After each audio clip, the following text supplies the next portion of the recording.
मधुबन के बाबा, मधुबन के बाबा मुरली वाले, आपका क्या कहना,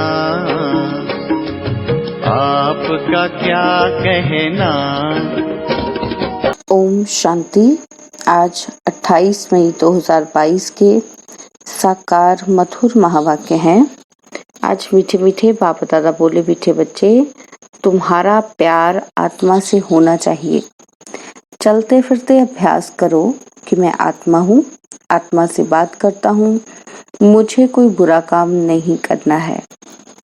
बाबा ने कहा, मीठे बच्चे, तुम्हारा प्यार आत्मा से होना चाहिए। चलते फिरते अभ्यास करो, मैं आत्मा हूँ, आत्मा से बात करता हूँ, मुझे कोई बुरा काम नहीं करना है।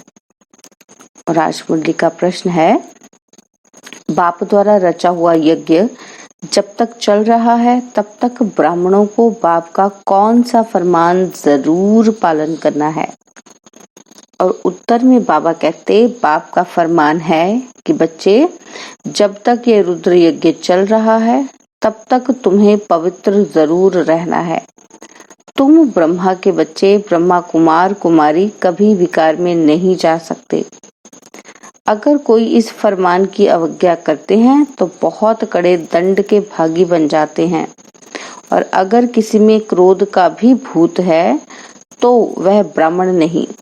ब्राह्मणों को देही अभिमानी रहना है, कभी विकार के वशीभूत नहीं होना है। मुरली का गीत है, ओ दूर के मुसाफिर। ओम शांति। दूर के मुसाफिर को तुम ब्राह्मणों के बिगर कोई भी मनुष्य मात्र जानते नहीं हैं। बुलाते हैं कि हे परम धाम में निवास करने वाले परमपिता परमात्मा, आओ। पिता कहते हैं, परंतु बुद्धि में नहीं आता है कि पिता का रूप क्या है, आत्मा क्या है। भल समझते हैं कि आत्मा भ्रिकुटी के बीच सितारे समान रहती है, बस और कुछ नहीं जानते। हमारी आत्मा में 84 जन्मों का पाठ भरा हुआ है। इन बातों का कुछ भी ज्ञान नहीं है। आत्मा इस शरीर में कैसे प्रवेश करती है यह भी नहीं जानते हैं। जब अंदर चुरपुर होती है तब पता पड़ता है कि आत्मा ने प्रवेश किया। फिर जब परमपिता परमात्मा कहते हैं तो यह भी आत्मा ही पिता कहती है। आत्मा जानती है ये शरीर लौकिक पिता का है, हमारा बाप तो वह निराकार है। जरूर हमारा बाप भी हमारे जैसा बिंदी स्वरूप होगा। उनकी महिमा भी गाते हैं। मनुष्य सृष्टि का बीज रूप ज्ञान सागर पतित पावन है, परंतु कितना बड़ा व छोटा है ये सब बुद्धि में, सबकी बुद्धि में नहीं बैठता है। पहले तुम्हारी बुद्धि में भी नहीं था कि आत्मा क्या है। भल परमात्मा को याद करते थे कि हे परमपिता, परंतु कुछ भी जानते नहीं थे। बाप तो निराकार है, फिर वह पतित पावन कैसे ठहरा? क्या जादू लगाते हैं? पतितों को पावन बनाने जरूर यहाँ आना पड़ता है। जैसे हमारी आत्मा भी शरीर में रहती है, वैसे बाप भी निराकार है, उनको भी जरूर शरीर में आना पड़े। तब तो शिवरात्रि अथवा शिव जयंती मनाते हैं, परंतु वे पावन कैसे आकर बनाते हैं ये कोई भी जानते नहीं है। इसलिए कह देते हैं सर्वव्यापी।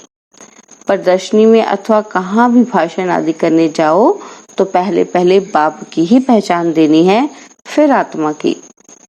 आत्मा तो भ्रिकुटी के बीच रहती है, उसमें ही सारे संस्कार रहते हैं। शरीर तो खलास हो जाता है। जो कुछ करती है वह आत्मा ही करती है। शरीर के ऑर्गन्स आत्मा के आधार पर ही चलते हैं। आत्मा रात को अशरीरी हो जाती है। आत्मा ही कहती है कि आज मैंने आराम बहुत अच्छा किया है, आज मुझे आराम नहीं आया, मैं इस शरीर द्वारा यह धंधा करता हूँ। यह तुम बच्चों को आदत पड़ जानी चाहिए। आत्मा ही सब कुछ करती है। आत्मा शरीर से निकल जाती है तो उनको मुर्दा कहा जाता है, कोई काम का नहीं रहता है। आत्मा निकलने से शरीर में जैसे बांस हो जाती है। शरीर को जाकर जलाते हैं तो तुम्हारा आत्मा के साथ ही प्यार है। तुम बच्चों को ये शुद्ध अभिमान होना चाहिए कि मैं आत्मा हूँ। पूरा आत्म अभिमानी बनना है, मेहनत सारी इसी में ही है। मुझ आत्मा को इन ऑर्गन्स द्वारा कोई भी बुरा काम नहीं करना चाहिए, नहीं तो सजा खानी पड़ेगी। भोगना भी तब भोगी जाती है जब आत्मा को शरीर है। बिगर शरीर आत्मा दुख भोग न सके, तो पहले आत्म अभिमानी फिर परमात्मा अभिमानी बनना है। मैं परमपिता परमात्मा की संतान हूँ। कहते भी हैं कि परमात्मा ने हमको पैदा किया है। वह रचयिता है, परंतु वह रचता कैसे है कोई भी नहीं जानते हैं।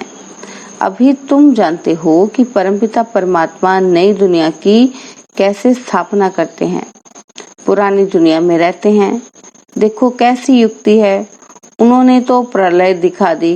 कहते हैं पीपल के पत्ते पर एक बालक आया, फिर बालकी को दिखाते नहीं। इसको कहा जाता है अज्ञान। कहते हैं भगवान ने शास्त्र बनाए, व्यास भगवान तो हो ना सके। भगवान शास्त्र बैठ लिखते हैं क्या? उनके लिए तो गाया हुआ है कि वह सब शास्त्रों का सार समझाते हैं। बाकी इन वेद शास्त्र पढ़ने से कोई का कल्याण नहीं हो सकता। समझो ब्रह्म ज्ञानी है, समझते हैं ब्रह्म में लीन हो जाएंगे। ब्रह्म तो महतत्व है, आत्माएं वहां रहती हैं। यह ना जानने के कारण जो आता है सो बोलते रहते हैं, और मनुष्य भी सत सत करते रहते हैं। बहुत ही हठ योग प्राणायाम आदि करते हैं। तुम तो कर न सको। तुम नाजुक कन्याओं माताओं को क्या तकलीफ देंगे? पहले तो माताएं राजविद्या भी नहीं पढ़ती थी। थोड़ी सी भाषा सीखने के लिए स्कूल में भेजा जाता था, बाकी नौकरी तो करनी नहीं है। अभी तो माताओं को पढ़ना पड़ता है, कमाई करने वाला ना हो तो अपने पैरों पर खड़ी हो सके, भीख न लेनी पड़े। नहीं तो कायदे अनुसार बच्चियों को घर का काम सिखाया जाता है। अब तो बैरिस्ट्री डॉक्टरी आदि सीखती रहती हैं।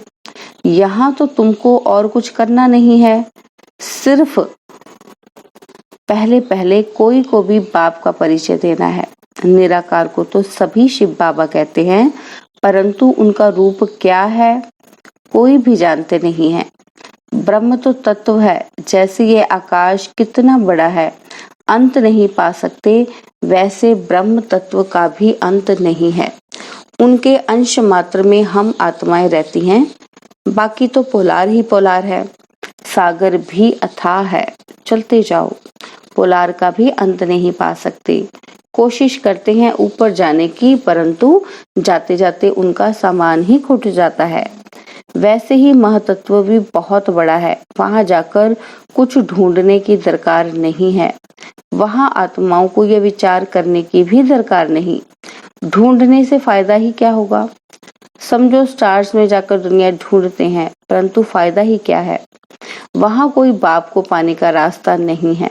भगत भक्ति करते हैं भगवान को पाने के लिए, तो उनको भगवान मिलता है, वह मुक्ति जीवन मुक्ति दे देते हैं। ढूंढना भगवान को होता है, ना कि पोलार को, जहां से कुछ मिलता नहीं। कितना गवर्नमेंट का खर्चा होता है, यह भी ऑलमाइटी गवर्नमेंट है। पांडव और कौरव दोनों को ताज नहीं दिखाते हैं। बाप आकर तुमको सब बातें समझाते हैं। जबकि तुम इतनी सब नॉलेज पाते हो तो तुमको बहुत खुश रहना चाहिए। तो हमको पढ़ाने वाला बेहद का बाप है। तुम्हारी आत्मा कहती है कि हम पहले सो देवी देवता थे, बहुत सुखी थे, पुण्य आत्मा थे। इस समय हम पाप आत्मा बन पड़े हैं, क्योंकि यह रावण राज्य है। यह रावण की मत पर है, तुम हो ईश्वरीय मत पर। रावण भी गुप्त है तो ईश्वर भी गुप्त है। अभी ईश्वर तुमको मत दे रहे हैं, रावण कैसे मत देते हैं? रावण का कोई रूप तो है नहीं, यह तो रूप धरते हैं। रावण के तो सभी रूप हैं। जानते हैं कि हमारी आत्मा में 5 विकार है। हम आसुरी मत पर चल रहे हैं, मेल फीमेल दोनों में 5 विकार है। ये सब बातें मनुष्य की बुद्धि में तब बैठेंगी जब वह जानेंगे कि हमको पढ़ाने वाला निराकार परमपिता परमात्मा है। परमात्मा निराकार है, जब वह साकार में आवे तब तो हम ब्राह्मण बने। बाप भी रात को ही आता है। शिवरात्रि सो ब्रह्मा की रात्रि हो गई। ब्रह्मा द्वारा ब्राह्मण बनेंगे। यज्ञ में ब्राह्मण जरूर चाहिए। ब्राह्मणों को जब तक यज्ञ संभालना है तब तक पवित्र रहना है। जिस्मानी ब्राह्मण भी जब यज्ञ रचते हैं तो विकार में नहीं जाते। भल है विकारी, परंतु यज्ञ रचने समय विकार में नहीं जाएंगे। जैसे तीर्थों पर जाते हैं तो जब तक तीर्थों पर रहते हैं तो विकार में नहीं जाते हैं। तुम ब्राह्मण भी यज्ञ में रहते हो, फिर अगर कोई विकार में जाते हैं तो बड़े पाप आत्मा बन पड़ते हैं। यज्ञ चल रहा है तो अंत तक तुमको पवित्र रहना है। ब्रह्मा के बच्चे ब्रह्मा कुमार कुमारियां कब विकार में नहीं जा सकते। बाप ने फरमान किया है, तुम कब विकार में नहीं जाना, नहीं तो तुम दंड के भागी बन जाएंगे। विकार में गया तो सत्यानाश हुई। वह ब्रह्मा कुमार कुमारी नहीं, परंतु शूद्र मलेच्छ हैं। बाबा हमेशा पूछते हैं कि तुमने पवित्र रहने की प्रतिज्ञा की है। अगर बाप से प्रतिज्ञा कर ब्राह्मण बन फिर विकार में गए तो चंडाल का जन्म पाएंगे। यहाँ वैश्य जैसा गंदा जन्म कोई होता नहीं।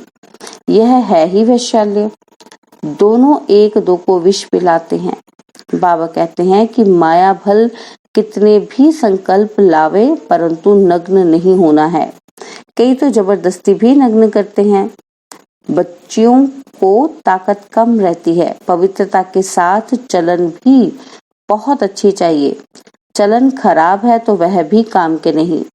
लौकिक माँ बाप में विकार हैं तो बच्चे भी माँ बाप से ही सीखते हैं।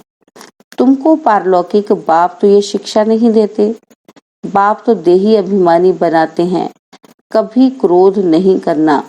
उसी समय तुम ब्राह्मण नहीं चंडाल हो, क्योंकि क्रोध का भूत है। भूत मनुष्य को दुख देते हैं। बाप कहते हैं ब्राह्मण बनकर कोई शैतानी काम नहीं करना है। विकार में जाने से यज्ञ को तुम अपवित्र बनाते हो। इसमें बड़ी खबरदारी रखनी है। ब्राह्मण बनना कोई मासी का घर नहीं है। यज्ञ में कोई गंध नहीं करना है। 5 विकारों में से कोई भी विकार ना हो। ऐसे नहीं क्रोध किया तो हर्जा नहीं। यह भूत आया तो तुम ब्राह्मण नहीं। कोई कहे यह तो मंजिल बहुत ऊंची है, नहीं चल सकते हो तो जाकर गंदे बनो। इस ज्ञान में तो सदा पवित्र हर्षित रहना पड़े। पतित पावन बाप का बच्चा बनकर बाप को मदद देनी है। कोई भी विकार नहीं होना चाहिए। कोई तो आते ही फट से विकारों को छोड़ देते हैं। समझना चाहिए हम रुद्र ज्ञान यज्ञ का ब्राह्मण हूँ। हमारे से ऐसा कोई काम नहीं होना चाहिए जो दिल खाती रहे। दिल रूपी दर्पण में देखना है कि हम लायक हैं। भारत को पवित्र बनाने के हम निमित्त हैं तो योग में भी जरूर रहना है। सन्यासी लोग सिर्फ पवित्र बनते हैं, बाप को तो जानते ही नहीं। हठ योग आदि बहुत करते हैं, पाते कुछ भी नहीं। तुम जानते हो बाप आए हैं शांति धाम में ले जाने के लिए। हम आत्माएं वहां की निवासी हैं। हम सुख धाम में थे, अब दुख धाम में है। अभी है संगम। यह सिमरन चलता रहे तो भी सदा मुस्कुराते रहें। जैसे देखो ये अंगना बच्चा बेंगलोर का सदैव मुस्कुराता रहता है। बाबा कहने से ही खुशी में भरपूर हो जाता है। इनको खुशी है कि हम बाबा के बच्चे हैं। जो भी मिले उनको ज्ञान देते रहो। हाँ, कोई हंसी भी उड़ाएंगे क्योंकि नई बात है। कोई भी नहीं जानते कि भगवान आकर पढ़ाते हैं। कृष्ण तो कभी आकर पढ़ाते नहीं हैं। अच्छा, मीठे मीठे सिकिलदे बच्चों प्रति माता पिता बाप दादा का याद प्यार और गुड मॉर्निंग। रूहानी बाप की रूहानी बच्चों को नमस्ते। हम रूहानी बच्चों की रूहानी बाप दादाजी को दिलवा जान सिकवा प्रेम से नमस्ते। ओम शांति। प्यारे बाबा, मीठे बाबा, मेरे बाबा, शुक्रिया बाबा, शुक्रिया बाबा, शुक्रिया बाबा। धारणा के लिए मुख्य सार है। पहला पॉइंट है, रुद्र ज्ञान यज्ञ का ब्राह्मण बनकर ऐसा कोई काम नहीं करना है जो दिल को खाता रहे। कोई भी भूत के वशीभूत नहीं होना है। सेकंड पॉइंट है, पतित पावन बाप का पूरा मददगार बनने के लिए सदा पवित्र और हर्षित रहना है। ज्ञान का सिमरन कर मुस्कुराते रहना है। बाबा ने वरदान दिया, चित्त की प्रसन्नता द्वारा दुआओं के विमान में उड़ने वाले संतुष्ट मणि भव। संतुष्ट मणि उन्हें कहा जाता जो स्वयं से, सेवा से और सर्व से संतुष्ट हो। तपस्या द्वारा संतुष्टता रूपी फल प्राप्त कर लेना, यही तपस्या की सिद्धि है। संतुष्ट मणि वह है जिसका चित्त सदा प्रसन्न हो। प्रसन्नता अर्थात दिल दिमाग सदा आराम में हो, सुख चैन की स्थिति में हो। ऐसी संतुष्ट मणियां स्वयं को सर्व की दुआओं के विमान में उड़ता हुआ अनुभव करेंगे। स्लोगन है, सच्चे दिल से दाता विधाता वरदाता को राजी करने वाले ही रूहानी मौज में रहते हैं। स्लोगन, सच्चे दिल से दाता विधाता वरदाता को राजी करने वाले ही रूहानी मौज में रहते हैं। ओम शांति। और अब यह एक बहुत अच्छी वीडियो भी जरूर देखें।